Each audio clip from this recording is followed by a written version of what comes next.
Cet après-midi, sur le site des Terres Noires, les yeux de quelques spectateurs sont rivés sur le terrain de rugby. Le spectacle, l'entraînement de l'équipe de France. Depuis leur arrivée il y a une semaine, les Bleuets viennent s'entraîner ici pour le plus grand plaisir des curieux. Oui, mais c'est très bien. Oui. J'en ai fait étant jeune, moi, donc ça fait toujours plaisir de voir, surtout des équipes comme ça. C'est valable.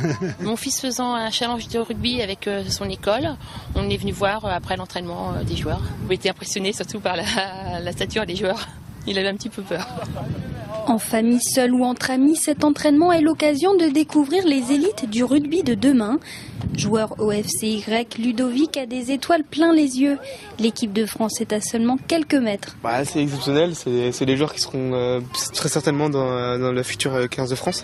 Parmi les spectateurs, il y a aussi des familles des joueurs qui accompagnent leurs fils ou petits-fils tout au long de l'événement. Moi, j'accompagne mon petit-fils qui joue. Je suis venu voir mon fils de Nice pour le voir faire le championnat du monde de rugby, qui est deuxième ligne, Léo Bastien.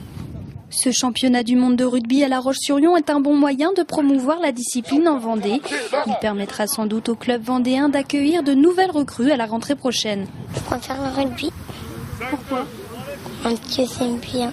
Un événement de cette taille ici en Vendée, oui, je pense que c'est un bon argument supplémentaire pour pouvoir justement inciter les gens à faire le pas et à venir inscrire leurs enfants. L'équipe de France reviendra aux Terres Noires s'entraîner avant leur prochain match. Une occasion de venir les voir de plus près.